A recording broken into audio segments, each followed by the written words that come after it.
Hello everyone, dream লাইফে সবাইকে অনেক অনেক স্বাগত। আশা করি সবাই ভালো আছেন, সুস্থ আছেন, নিজেদের জীবনে অনেক অনেক মজাতে আছেন।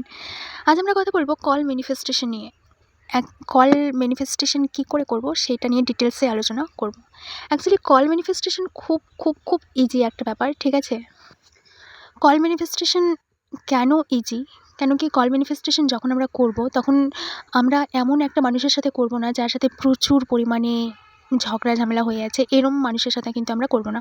প্রথমে হ্যাঁ, এরম মানুষের সাথেও আমরা করতে পারি, বাট একটা জিনিস মাথায় রাখতে হবে যে আম আমাদের ম্যানিফেস্টেশনের প্রতি বিলিভ কতটা আছে, আমাদের বেস যে সেটা কতটা ক্রিয়েট হয়ে আছে, ঠিক আছে? তারপরে কিন্তু আমরা সেই মানুষগুলোর প্রতি ট্রাই করতে পারি, ওকে?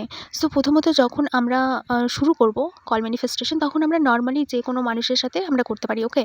যে সেটা অ্যাকচুয়ালি আমরা করতে পারছি কিনা, কল ম্যানিফেস্টেশন ওয়ার্ক করে সেটা তো 100% শিওর, বাট আমরা সেটাকে কতটা করতে পারছি সেটা প্রুভ করার জন্য আগে নিজেদের কাছে নিজেদের বিলিভ ক্রিয়েট করার জন্য সেটা আমরা পরিচিত কারোর সাথে করতে পারি, ওকে?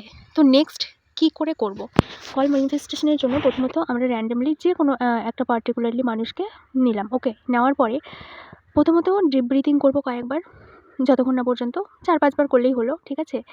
ডিপ ব্রিথিং করার পরে তারপরে হচ্ছে ভিজুয়ালাইজ করব যে সেই মানুষটা আমার কলেজে গেছে, কলেজে গিয়ে আমার নাম্বার টাইপ করছে, টাইপ করে আমাকে ফোন করছে, কলের যে ছবিটা আছে সেটাতে ক্লিক করছে অ্যান্ড আমার কাছে ফোন আসছে, আমার ফোন রিং হচ্ছে।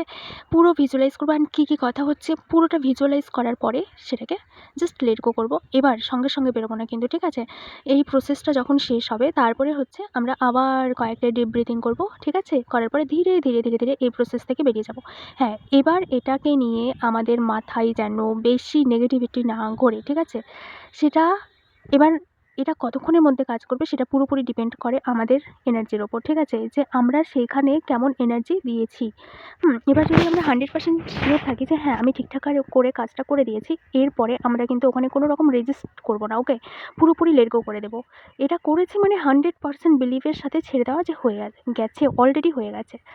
তো এবার আমরা বারবার 3D চেক করবো না, এই কখন আসবে, কখন করবে, ঠিক আছে? এখানে ব্যস্ত আছে, ওখানে ব্যস্ত আছে, no no no no no, এগুলো করার হলে করারই দরকার নেই, ওকে? প্রথমত এই জিনিসগুলো মাথা থেকে সরিয়ে দাও, ঠিক আছে? সরিয়ে দেওয়ার পরে এবার তুমি তোমার পুরো প্রসেস করে দিয়েছো, দেওয়ার পরে পুরোপুরি ওটাকে লেট গো করে যাও, ভুলে যাও। তারপরে দেখো কত ফাস্ট ওয়ার্ক করে, ঠিক আছে? এবার এটা 1 ঘন্টার মধ্যেও হতে পারে, 1 মিনিটের মধ্যেও হতে পারে, 1 সেকেন্ডের মধ্যেও হতে পারে, depend on your energy, okay? So be careful and এটা খুব তাড়াতাড়ি রেজাল্ট দেবে, এই বিলিফের সাথে এটাকে ছেড়ে দাও। সো আজকের জন্য এইটুকু, দেখা হচ্ছে পরের ভিডিওতে। ভিডিওটি ভালো লাগলে অবশ্যই লাইক, কমেন্ট, সাবস্ক্রাইব করো। আর টেলিগ্রামের চ্যানেলের লিঙ্ক দেওয়া আছে, তোমরা যদি ইন্টারেস্টেড থাকো কিংবা কোনো ব্যাপার নিয়ে যদি কথা বলতে চাও, সো টেলিগ্রামে যোগাযোগ করতে পারো, ওকে? Thank you.